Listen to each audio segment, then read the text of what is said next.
Tiago, capítulo 5, a partir do versículo 13.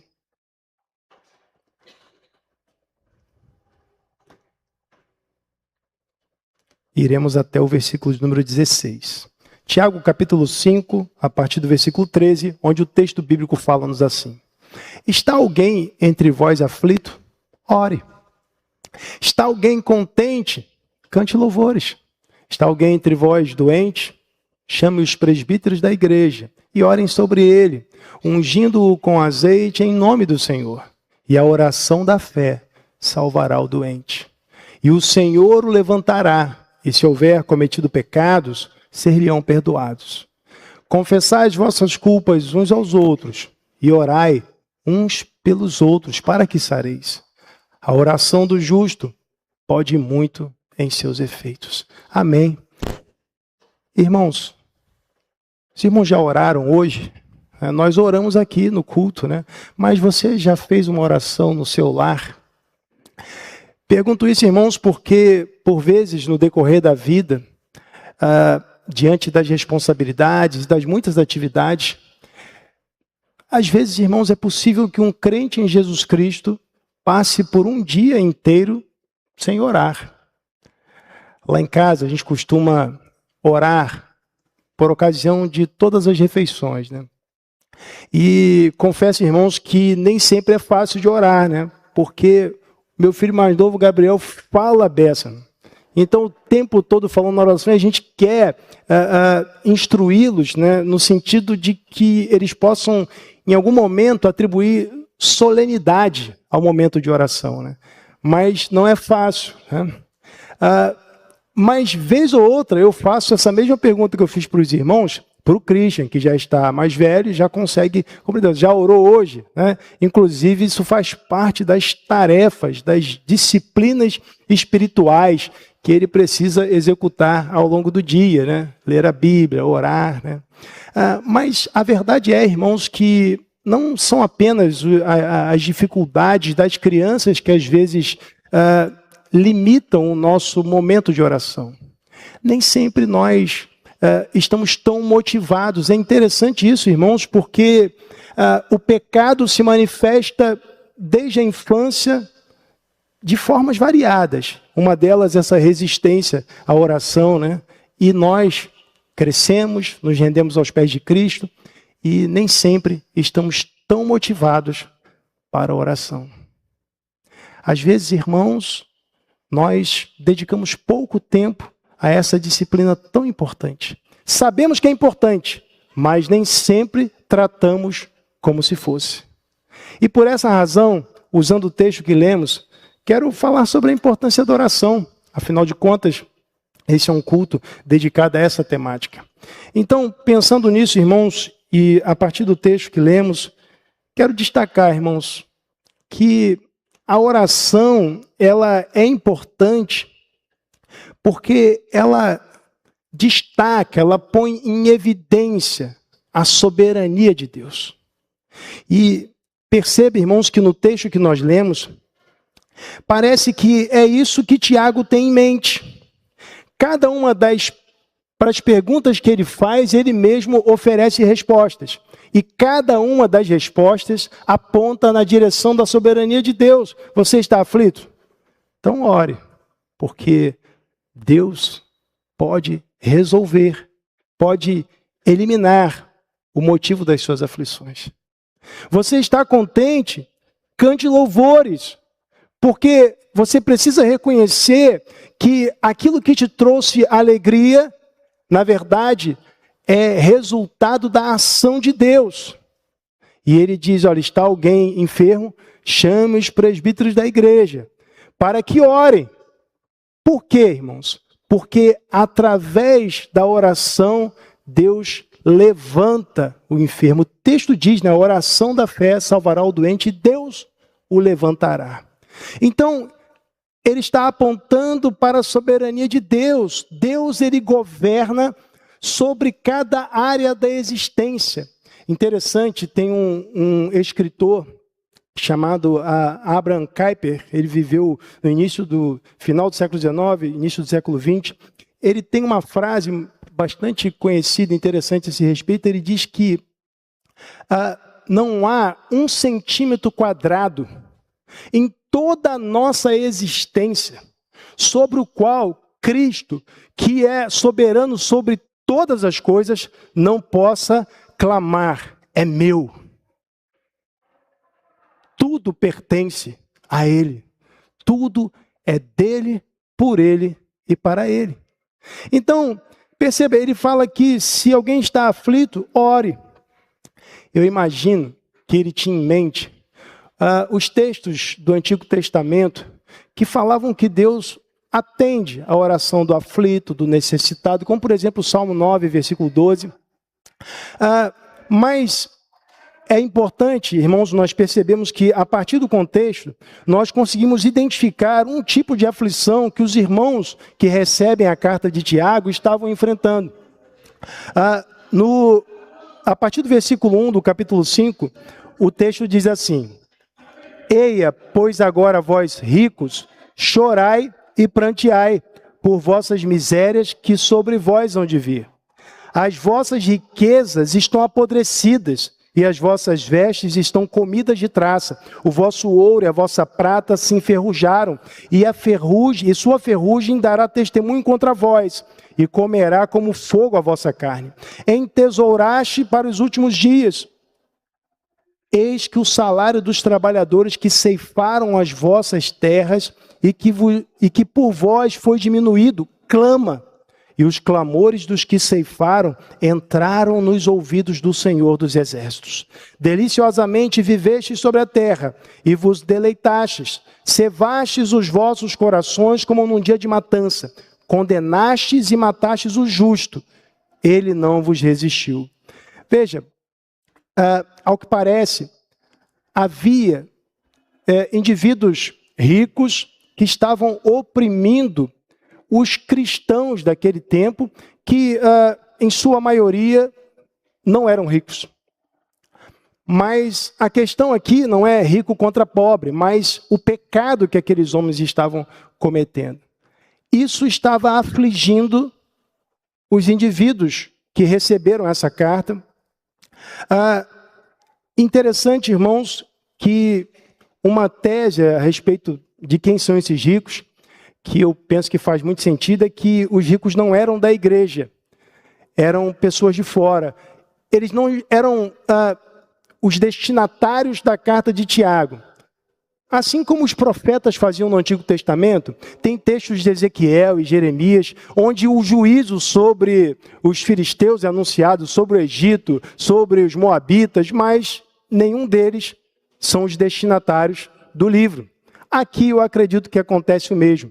Afinal de contas, esses ricos são claramente ímpios, são pessoas que não pagam o salário devido, pessoas que condenam e matam, e inclusive quando nós vamos ao capítulo 2, nós vemos no versículo 6 que diz: mas vós desonrastes o pobre, porventura não vos oprimem os ricos e não vos arrastam aos tribunais.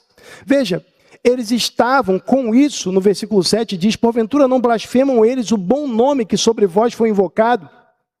Então, essa era a aflição que aqueles cristãos estavam enfrentando, essa opressão.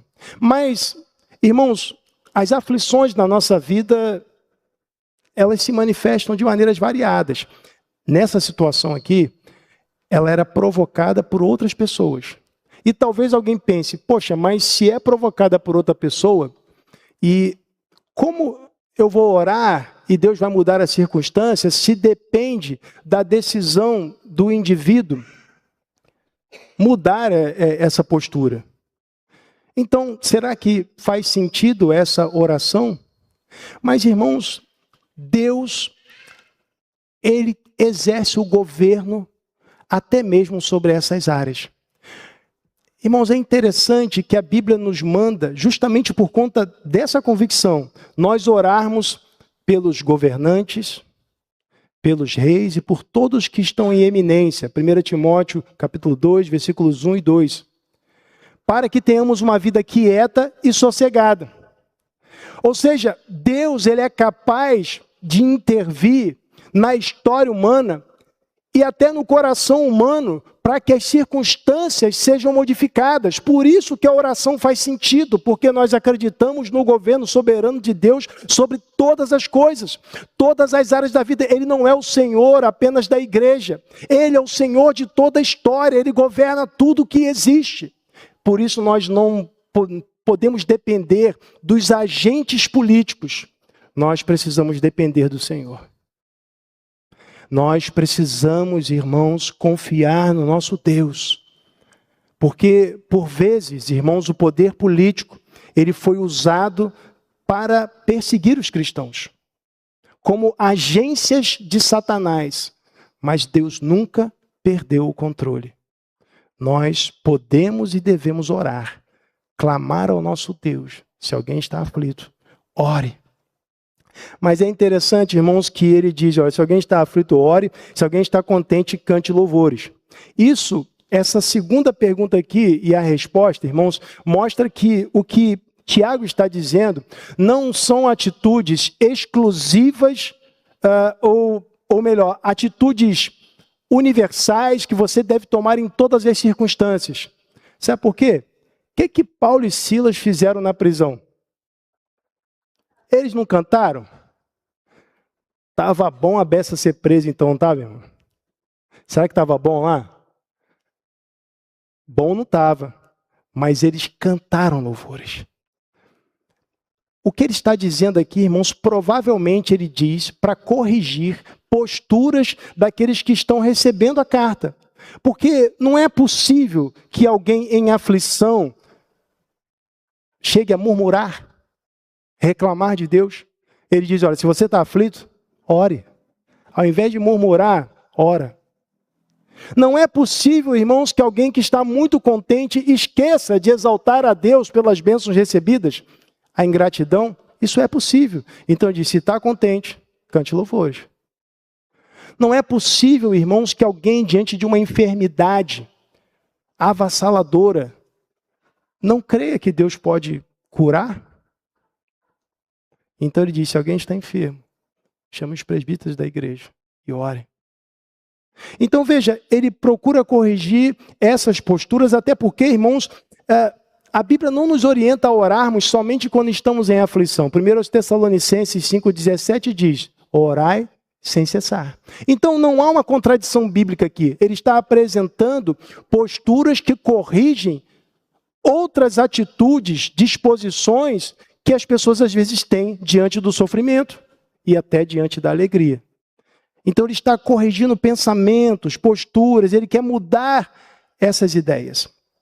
Mas a segunda coisa que eu quero destacar, irmãos, é que além de pôr em evidência a soberania de Deus, a oração, ela reforça a certeza do pertencimento. Veja, prosseguindo, no versículo 14, diz, está alguém entre vós doente? Chame os presbíteros da igreja. Irmãos, como alguém pode convocar, fazer essa convocação aos presbíteros da igreja se não os conhecer? Como alguém pode ser alcançado por essa visitação se também não for conhecido? Então, o que se entende aqui, irmãos, é que o enfermo, ele faz parte da igreja e ele é conhecido pela liderança. Agora, o mais interessante aqui, irmãos, é que os presbíteros são da igreja. E aqui, irmãos, a construção do texto grego não dá ideia de procedência, né? Eles vêm da igreja, dá ideia de pertencimento.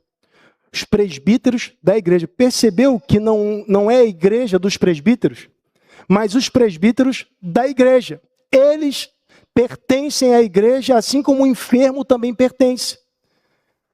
Eles exercem liderança, o enfermo nem está comparecendo.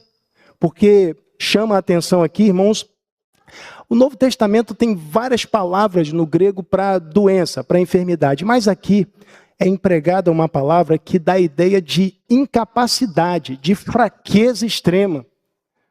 Ou seja, os presbíteros são convocados possivelmente porque o indivíduo está incapacitado de se locomover. Então ele precisa que a igreja vá à sua casa.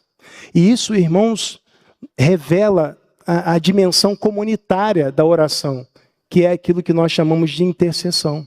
A igreja participa dos problemas da sua membresia. E a igreja serve a membresia através da sua liderança, que é o que acontece aqui. Os presbíteros, eles vêm para servir a igreja. A liderança da igreja é, na verdade, uma liderança servil. Eles não estão para serem servidos, mas para servir.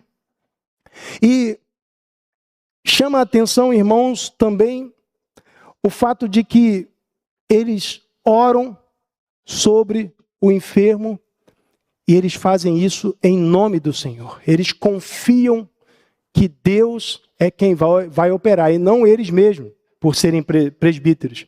Eles confiam que o Senhor vai operar esse milagre.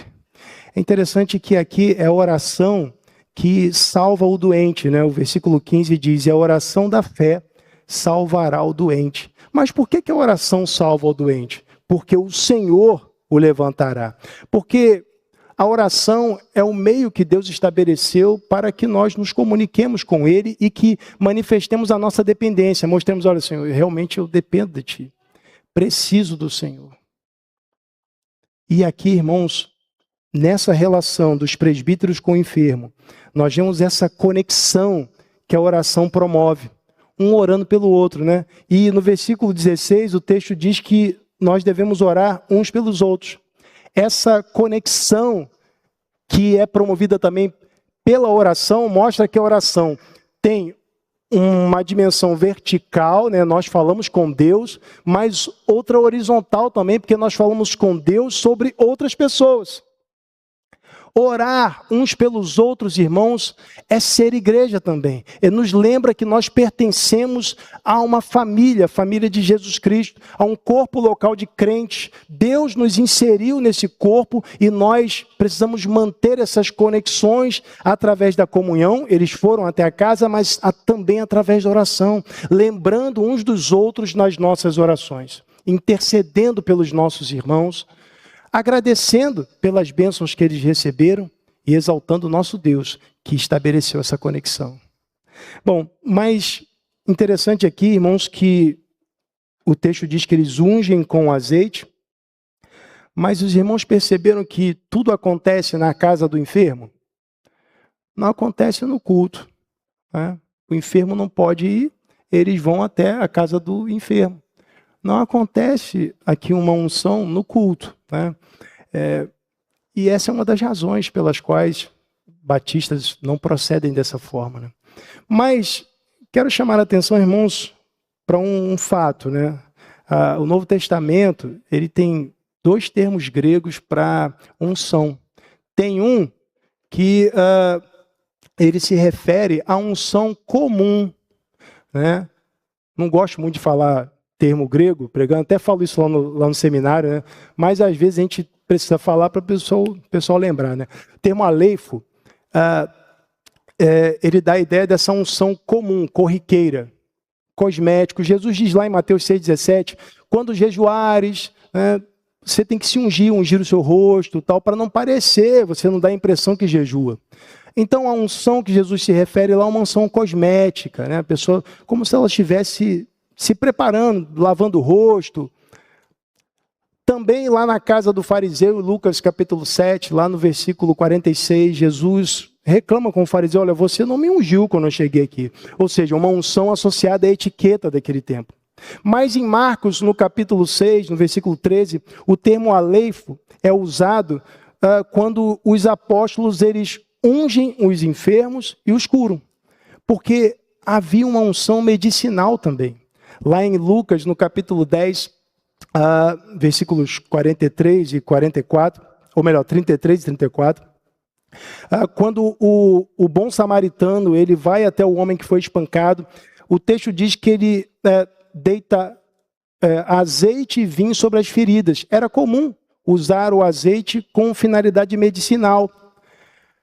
Mas existia uma outra palavra para unção no sentido consagratório, espiritual. Por exemplo, Atos 10, 38 diz que Deus ungiu Jesus com o Espírito Santo. Ali aparece uma outra palavra, a palavra crio, de onde vem a palavra Cristo. Então, a unção consagratória aparece se referindo ao Espírito Santo, porque a unção do Antigo Testamento com óleo era um símbolo que apontava para o Espírito Santo que seria derramado no Novo Testamento. Por isso, irmãos, para esclarecer, né? Eu e você somos ungidos do Senhor. Lá em 1 de João, no capítulo 2, eu quero ler com você. 1 de João, capítulo 2.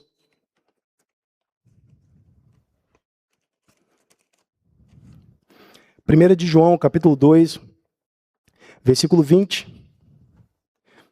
João, se dirigindo à igreja, diz assim: e vós tendes a unção do Santo, e sabeis todas as coisas. Versículo 27.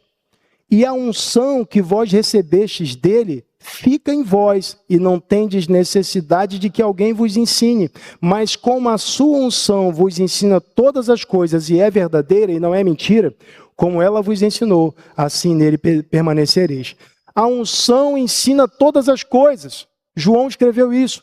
Lá em João 14, 26, o mesmo João, ele fala algo a respeito dessa mesma temática. João 14, 26, o texto diz assim: mas aquele Consolador, o Espírito Santo, que o Pai enviará em meu nome, esse vos ensinará todas as coisas e vos fará lembrar de tudo quanto vos tenho dito. Ou seja, a unção ensina todas as coisas porque a unção é o próprio Espírito Santo. Como diz Atos 10, 38, e Deus ungiu Jesus Cristo com o Espírito Santo. Então, se o Espírito Santo já veio, irmãos, nós não precisamos mais de unções com óleo, nós precisamos apenas do Santo Espírito de Deus, e é a Ele que nós recorremos, é a Ele que nós oramos, é nele que nós confiamos. Então, lá em Tiago, o propósito da unção é medicinal. Trocando em miúdos, tome o remédio, mas confie em Deus, ore a Ele. Não deixe de usar a medicação, mas ore ao Senhor. Terceira coisa que eu quero destacar, irmãos, que a oração nos lembra que somos pecadores. Voltando a Tiago, lá no capítulo 5, nós vemos que o texto no versículo 15 diz que a oração da fé salvará o doente, não a unção, a oração da fé. E o Senhor o levantará, e se houver cometido pecados, ser-lhe-ão perdoados. Se houver cometido pecados. Como os presbíteros saberiam que o enfermo teria cometido pecados? Só se ele confessasse. Por isso, no versículo 16, o texto diz: confessai as vossas culpas uns aos outros, e orai uns pelos outros, para que sareis. O mesmo Deus que garante que vai perdoar pecados confessados, diz: confesse. Se eu estou dizendo que vou perdoar, confessa. Irmãos, a confissão de pecados é fundamental para o nosso crescimento cristão. Precisamos reconhecer quem somos nós, e a oração deve ter como componente essencial a confissão de pecados. Nós somos pecadores, nós carecemos de graça e misericórdia. Precisamos reconhecer que nós falhamos, e falhamos bastante. Precisamos confessar, porque se confessarmos os nossos pecados, Ele é fiel e justo para nos perdoar e nos purificar de toda injustiça. Irmãos, o texto diz também para confessarmos uns aos outros. Às vezes, irmãos, nós pecamos contra o irmão, mas nós queremos confessar só para Deus, né? Só para Deus. Precisamos confessar uns aos outros também. Reconhecer as nossas falhas, que por vezes não queremos admitir. E ele diz: a oração do justo pode muito em seus efeitos. Ela funciona, ela é eficaz. Mas quem é o justo? Perceba, ele fala da oração da fé, depois fala da oração do justo. Qual é a relação entre a fé e justiça na carta de Tiago? Tiago, no discurso que ele apresenta, ele enfatiza uma fé que se traduza em atitudes. Essa é a concepção de Tiago da fé verdadeira. A fé sem obras é morta. Ele enfatiza isso. Logo, a oração da fé é uma fé que se traduz em obras. Porque ele entende que ele apresenta a justiça no seu discurso como retidão. Por isso ele diz lá em Tiago, no capítulo 2, versículo 21, que Abraão foi justificado pelas obras quando ofereceu sobre o altar o seu filho Isaque. O que ele quer dizer com isso? Que as obras salvam? Não. Que por meio das suas obras, Abraão tornou evidente a sua fé. E ele diz, olha, porque fé como mera confissão verbal, até os demônios têm. Tiago 2,19, você crê que há um só Deus? Até os demônios creem e estremecem. Mas uma fé que se traduz em obras, que é evidenciada pelas obras, essa é a fé verdadeira. Por isso ele diz, olha, a oração do justo pode ir muito em seus efeitos. Nesse contexto é claro que ele considera a justificação pela fé. Mas ele considera também, irmãos, aqueles que evidenciaram essa justificação através da retidão demonstrada pelas obras que confirmam a fé confessada. A oração da fé, irmãos, é a oração coerente daquele que vive o que confessa. Essa é a oração da fé. Aquele que crê e procura viver, porque ele nasceu de novo. Ele está num processo de santificação. Sabe que é pecador, não confia nos seus méritos, por isso segue confiando em Jesus Cristo apenas como o dono da sua vida e condutor dos seus passos. Irmãos, crendo nisso, que a oração é importante, vamos pôr em prática a oração. Vamos orar. Né?